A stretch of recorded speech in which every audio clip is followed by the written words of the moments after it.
کیوں ارشد شریف کے خلاف جھوٹی ایف آئی آر کون کٹوا رہا تھا؟ ارشد شریف کو ملک چھوڑنے پر کس نے مجبور کیا؟ یہ بات کر کے بتائیے نا، جرت دکھائیے ہارون رشید صاحب. آپ تو ابھی بھی ملٹری اسٹیبلشمنٹ کے پوڈل بنے ہوئے ہیں، جوتے پالش کر رہے ہیں. ٹھیک ہے، اور ان موصوف کی برٹش اسٹیبلشمنٹ کے بارے میں ان کے پاس خبر ہوگی، ان کے پاس تو پاکستانی اسٹیبلشمنٹ کی خبر آج تک درست نہیں ہوئی. بھول گئے ابھی کچھ عرصہ پہلے انہوں نے خبر دی کہ نواز شریف پلی بارگین پہ راضی ہو گئے ہیں. انہوں نے اپنی سیاست بچانے کے لیے اتنے ارب ڈالر واپس کر دیے ہیں، اور وہ اب ایک سنگاپور یا کہاں کے بینک میں پہنچ چکے ہیں، اور وہاں سے وہ پاکستان آنے والے ہیں. وہ کہاں پہ وہ ارب ڈالر جو رکھوائے تھے وہ کہاں پر گئے؟ آج تک ہارون رشید صاحب نے اس جھوٹی خبر پر شرمندگی اور معذرت کا اظہار کیا، کہیں پہ مانا کہ میں نے وہ جھوٹ بولا تھا. ٹھیک ہے، وہ جنرل کیانی کے بارے میں لگے ہوتے ہیں، ٹھیک ہے، جن کی اب یہ بیوہ محسوس ہوتے ہیں ہارون رشید صاحب. ٹھیک ہے، جنرل کیانی کے بارے میں کہتے ہیں اور کرپشن کرتا ہے، لیکن دیکھو اس نے تو ایک وقت کی روٹی چھوڑ دی تھی، اتنا مشکل وقت گزارا. میں نے کہا کیانی صاحب آپ کمزور لگ رہے ہیں. انہوں نے کہا کہ نہیں، میں تو دیکھو نا جی، میں نے گھر کا گتر بتر بہت مشکل سے ہوتا تھا، میں نے ایک وقت کی روٹی چھوڑ دیا. آپ مان سکتے ہیں پاکستان کے سابق آرمی چیف کا گزر بسر مشکل سے ہو رہا ہو؟ آپ ڈی ایچ اے میں جا کے ان کا محل نما بنگلہ دیکھیے جہاں پہ جنرل کیانی رہتے ہیں، اور وہ بھی ڈی ایچ اے کی پہاڑی ٹاپ پر ہے ان کا بنگلہ. آپ جنرل کیانی کو جو ملنے والے زرعی رقبے ہیں وہ جا کے دیکھیے. جنرل کیانی کو جتنے کمرشل پلاٹس اور جتنے رہائشی پلاٹس اور جتنے بنگلے ملے وہ دیکھیے فوج کی طرف سے. جنرل کیانی کی پینشن کا ریکارڈ لیجئے اور پھر بتائیے کہ جنرل کیانی کو اتنی مشکل گزر بسر ہو رہی ہے کہ ایک ٹائم کی روٹی چھوڑنی پڑ گئی. اتنا تو یہ بے شرم ہے یہ ہارون رشید. وہ اس کے بارے میں وہ جو کیا نام تھا، جنرل اختر عبد الرحمان، ٹھیک ہے، اس کے بارے میں مجاہد فلانا مجاہد ٹینگا یہ لکھتا رہا کتابیں بے شرمی سے. یہ بے شرم شخص ہارون رشید. ٹھیک ہے، یہ بتائے نا اس کے بیٹوں کی انڈسٹری کہاں سے کھڑی ہوئی، اس کے بیٹے اتنے بڑے صنعت کار کیسے بنے، وہ پیسہ ان کے پاس کہاں سے آیا. یہ ہارون رشید سے کوئی پوچھے نا. یہ اتنا بے شرم ہے. آپ سوچئے نا، یہ اس عمر میں تو یار اب آپ یہ چھوڑ دیں، اس عمر میں بھی آپ یہ سب کچھ بکواس کر رہے ہیں. اتنے نیچ اتنے گھٹیا نسل کے آپ انسان ہیں. ٹھیک ہے، خود بتائیے آپ نے یہ وہ زمینیں کہاں سے حاصل کی، کیا کچھ آپ نے بنایا صحافت میں آ کے، اور اس سے پہلے آپ کے کیا اثاثے تھے. یہ جو جرنیلوں کے پیروں میں بیٹھ کے آپ پوچھل مارتے رہے ہیں پچھلے کئی دہائیوں سے، ٹھیک ہے، جو ان کو آپ اپنی تشریف پیش کرتے رہے ہیں. ٹھیک ہے، ملک تباہ ہو گیا، آپ ان کی گود سے نہیں اٹھے. صحافی واچ ڈاگ ہوتا ہے، آپ لیپ ڈاگ بنے رہے اتنے دہائیوں سے، اور آج بھی وہی کام کر رہے ہیں. آج بھی اسی کرتوت کے نیچ انسان ہیں آپ کو شرم ہی نہیں آ رہی. آپ الزام پہ الزام لگائی جا رہے ہیں. جو دل کرتا ہے آ کے اس ملک میں ایسے لوگ آتے ہیں، بیٹھتے ہیں، اسکرینیں انجوائے کرتے ہیں، اخباروں میں لکھتے ہیں، ان کو پلیٹ فارم ملے ہوئے ہیں. آپ مجھے بتائیے نا، اس وقت پاکستان کی ٹی وی اسکرین پر آپ ملٹری اسٹیبلشمنٹ کی کنسنٹ کے بغیر پروگرام لے کے دکھا دیجیے. اگر آپ ملٹری اسٹیبلشمنٹ کے ساتھ الائن نہیں ہیں، آپ پاکستان کے اس وقت کسی نیوز چینل میں جاب لے کے دکھا دیجیے. اگر آپ پاکستانی ملٹری اسٹیبلشمنٹ کے ساتھ الائن نہیں ہیں، آپ کسی اخبار میں کالم کے لیے جگہ لے کے دکھا دیجیے. میں آپ کو پورے دعوے سے کہہ رہا ہوں، چیلنج کر کے کہہ رہا ہوں. یہ ایسے نیچ لوگ، کمپرومائز لوگ، یہ باقی اور یہ اور وہ لگے ہوتے ہیں. ہم منہ دیکھ رہے ہیں اس ملک کے. اور میرا ہمیشہ سے مسئلہ رہا ہے، مجھے مالی کرپشن سے زیادہ بڑی پرابلم پاکستان میں انٹلیکچوئل ڈس آنیسٹی لگتی ہے. کیونکہ مالی کرپشن آپ کرتے ہیں، آپ کسی ایک ادارے کا نقصان کرتے ہیں، آپ کسی ایک شخص کا نقصان کرتے ہیں. ٹھیک ہے، انٹلیکچوئل ڈس آنیسٹی سے آپ ایک پوری نسل کو گمراہ کر دیتے ہیں. دیکھیں نا عمران خان نے گالیوں پہ لگا دی پوری ایک یوتھ. وہ ایک ریفارمسٹ بن سکتے تھے جتنی ان کی اسٹرانگ فالوئنگ تھی، لیکن وہ ایک انارکسٹ نکلے. ملٹری اسٹیبلشمنٹ نے آج تک اس ملک میں جو لوگ ریفارم کی بات کرتے ہیں، جو آنیسٹ ہیں، جو اس ریاست کی غلط پالیسیوں پر تنقید کرتے ہیں، ان کو اس ملک میں سروائیو نہیں کرنے دیا. آج سلمان حیدر وغیرہ ملک چھوڑ کے کیوں پاکستان سے باہر رہتے ہیں؟ اتنا اچھا انٹلیکچوئل برین کیوں؟ کیونکہ وہ ناقد تھا ملٹری اسٹیبلشمنٹ کا. آسما جہانگیر ناقد تھی ملٹری اسٹیبلشمنٹ کی. ساری عمر اس فوج نے آسما جہانگیر کے خلاف پروپیگنڈا کروایا، غدار ہے، غدار ہے، غدار ہے. اروندھتی رائے صاحبہ کے نام کو لے کے ناچ رہے ہیں پاکستانی میڈیا میں کہ اوہ دیکھو اروندھتی رائے کے خلاف غداری کے مقدمے درج ہو گئے. آئی آلسو ایڈمائر اروندھتی رائے. مجھے ہر وہ بندہ فیسینیٹ کرتا ہے جو اپنے ملک کی اسٹیبلشمنٹ اور ریاست کی غلط پالیسیوں کو للکارتا ہے. لیکن بارڈر کے پار آپ کو غلط پالیسیوں کو، فاشزم کو للکارنے والی اروندھتی رائے ہیرو لگے. پاکستان میں جو کریں وہ آپ کو غدار لگیں، ان کو آپ جھوٹے کیسز بنوائیں، ان کو آپ لاپتہ کریں، ان کو آپ قتل کروائیں، ان کو آپ ٹارچر کروائیں، ان کو آپ اغوا کروائیں، ان کو آپ دھمکیاں لگوائیں. ٹھیک ہے؟ تو یہ ڈبل سٹینڈرڈز کے ساتھ آپ کہتے ہیں کہ ہم لوگ بڑے. تو اب آ جاتے ہیں میاں نواز شریف صاحب کے. دیکھیں آپ کو ایک چیز سمجھنی ہوگی، میاں نواز شریف کی جو موومنٹس ہیں ان کو آپ کو بڑے کلوزلی فالو کرنا ہوگا وہ کیا کر رہے ہیں. کیونکہ ظاہری بات ہے وہ اس وقت 4 سال بعد وطن واپس آ رہے ہیں اور ایک ایسے حالات واپس آ رہے ہیں جہاں پر ان کا جو مخالف تھا، جو کہ ملٹری اسٹیبلشمنٹ کا پپٹ تھا عمران خان، اس کا اور ملٹری اسٹیبلشمنٹ کا ساتھ ٹوٹ چکا ہے. اور اب ملٹری اسٹیبلشمنٹ چاہ رہی ہے کہ عمران خان صاحب کی پاپولیرٹی کے منہ اور گھوڑے کو کوئی لگام ڈالے، اور اس لگام کے لیے ان کو بھی میاں نواز شریف صاحب کی ضرورت ہے. لیکن ان کو صرف عمران خان کے منہ اور گھوڑے کو لگام ڈلوانے کے لیے میاں نواز شریف صاحب کی ضرورت ہے، لیکن وزیر اعظم بننے کے لیے میاں نواز شریف صاحب کی ضرورت نہیں. اس کے لیے ان کا گھوڑا میاں شہباز شریف ہے. ٹھیک ہے؟ لیکن اس کے باوجود میاں نواز شریف اگر وطن واپس آ رہے ہیں تو وہ میاں شہباز شریف صاحب کو پرائم منسٹر بنانے کی کیمپین چلانے نہیں آ رہے. وہ جو وطن واپس آ رہے ہیں وہ اپنی پارٹی، اپنا کھویا ہوا پولیٹیکل کیپٹل، مریم نواز صاحبہ کا پولیٹیکل فیوچر بچانے کے لیے آ رہے ہیں، پلس اپنے لیے واپس وزیر اعظم آفس حاصل کرنے کے لیے آ رہے ہیں. اس کے لیے اب وہ دیکھیے کہ وہ فی الحال سعودی عرب جا رہے ہیں، وہاں سے وہ متحدہ عرب امارات آئیں گے اور وہاں سے وہ پاکستان آئیں گے. ہم نے آپ کو خبر دی تھی کہ وہ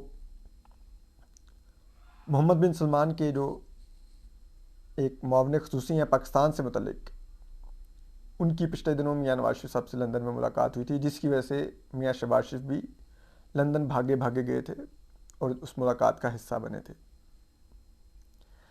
اب میاں نواز شریف سعودی عرب جا رہے ہیں. گو کہ سینیٹر عرفان صدیقی صاحب کا کہنا ہے کہ میاں نواز شریف صاحب کی ان کے علم میں نہیں ہے کوئی ملاقات سعودی شاہی خاندان سے، لیکن میاں نواز شریف کے سعودی شاہی خاندان سے دہائیوں پرانے تعلقات ہیں. ٹھیک ہے؟ آپ دیکھیے حالات کو ذرا پڑھیے کہ جب 2007-8 میں میاں نواز شریف صاحب کی وطن واپسی ہوئی تھی، اس سے پہلے میاں نواز شریف وطن واپس آئے تو سعودی وزیر خارجہ نے آ کے ادھر پریس کانفرنس کی کہ نواز شریف 10 سال کا معاہدہ کر کے گئے ہیں، اور وہ اسپیشل جہاز میں میاں نواز شریف صاحب کو ڈلوا کے واپس لے گئے سعودی عرب. لیکن پھر کچھ ہی ماہ بعد اسی سعودی عرب نے میاں نواز شریف صاحب کی وطن واپسی یقینی بنائی اس 10 سالہ ڈیل کے برخلاف. اور اس کی وجہ یہ تھی کیونکہ بینظیر بھٹو شہید صاحبہ امریکہ اور برطانیہ کے ذریعے ڈیل کر کے جب وطن واپس آئیں تو شاہ عبداللہ نے مشرف کو کہا کہ اگر بینظیر بھٹو شہید وطن واپس آ رہی ہیں تو پھر ہمارا بندہ بھی وطن واپس آئے گا سیاست میں، اور وہ ہے نواز شریف، اور آپ کو اس کو واپس آنے دینا ہوگا. اور پھر جنرل مشرف کو یہ بات ماننی پڑی. پھر میاں نواز شریف صاحب کے سعودی شاہی خاندان سے تعلقات تو آپ بتایا دہائیوں پرانے ہیں. اب وہ دوبارہ سے ایک ایسی موو بنا رہے ہیں جس میں کہ پاکستان جن معاشی مشکلات کا شکار ہے اس میں پاکستان کو ایک بیل آؤٹ کی اشد ضرورت ہے، جس کے لیے پاکستان بہت زیادہ بھاگ دوڑ کر رہا ہے. جنرل عاصم منیر نے بھی جو بزنس مینوں سے ملاقات کی اس میں انہوں نے کہا کہ 20-25 ارب ڈالر سعودی عرب دے دے گا، 20-25 یو اے ای دے دے گا، 8-10 ارب ڈالر قطر دے دے گا تو ہم اس مشکل بحران سے نکل آئیں گے. لیکن وہ آئے نہیں، کہیں پیسے کہاں پر ہیں؟ $1 نہیں آیا ان میں سے. نہ ہی محمد بن سلمان پاکستان آئے، وہ تو بلکہ بھارت ہو کے چلے گئے اور بھارت سے اربوں ڈالر کے معاہدے کر کے اور بھارت کے ساتھ ایک انفراسٹرکچر کا بہت بڑا منصوبہ جو سی پیک سے بھی بڑا منصوبہ ہے سائن کر کے چلے گئے. تو چیز یہ ہے کہ جس طرح شاہ عبداللہ نے تب سٹیپ ان کیا تھا اور کہا تھا کہ نواز شریف وطن واپس آئیں گے، تو اب دوبارہ سے میاں نواز شریف صاحب چاہتے ہیں کہ سعودی، یو اے ای کی اور قطری جو شاہی خاندان ہیں وہ مداخلت کریں اور وہ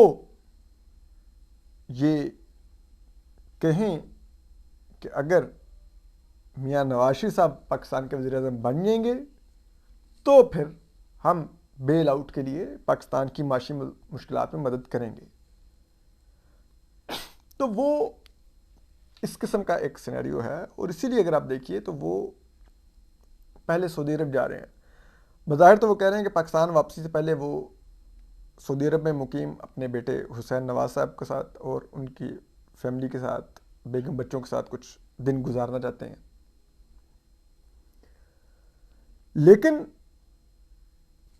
ہماری انڈرسٹینڈنگ کے مطابق وہ وہاں پر اس دوران ویٹ کریں گے کہ ان کی سعودی شاہی خاندان سے کچھ ملاقاتیں ہوں، اور اگر ان کی محمد بن سلمان صاحب سے بھی ایک ملاقات ہو سکے.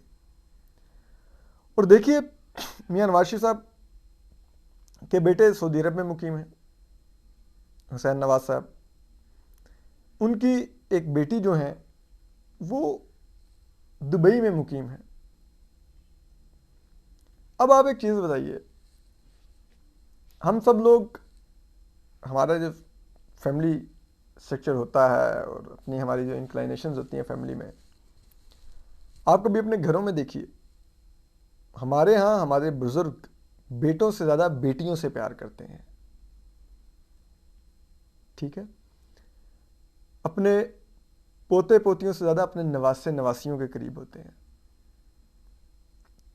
ٹھیک ہے، کیونکہ ایک دل میں فیلنگ ہوتی ہے کہ بیٹی تو مہمان ہے، شادی ہو کے چلی جائے گی، اور جب شادی ہو کے بھی چلی جاتی ہے تو ماں باپ کو رہتا ہے کہ اس گھر میں خوش رہے، تو اس کے لیے ایک پریشانی کا، کنسرن کا شکار رہتا ہے. تو بیٹی سے ایک ڈفرینٹ طرح کی انسیت ہوتی ہے، اور بیٹیوں کی بھی جو ماں باپ سے ایفیلیشن ہوتی ہے وہ ہم بیٹوں کی نہیں ہوتی. لائک میری بھتیجیاں بھی ہیں، میرے بھتیجے بھی ہیں، اور میری بھابیاں مجھے کئی دفعہ ٹانٹ کرتی ہیں کہ یہ بھتیجے بھی تمہارا خون ہے، ان کو بھی کبھی اٹھا لیا کرو، کوئی ان کی بھی سن لیا کرو. تو میں کہتا ہوں نہیں بس ٹھیک ہے، پھرتے رہیں. بھتیجیوں کے لیے اسد چاچو دل و جان سے حاضر ہوتے ہیں، جو وہ مانگیں نہ بھی مانگیں، اسد چاچو کی کوشش ہوتی ہے ان کے لیے وہ کچھ کریں.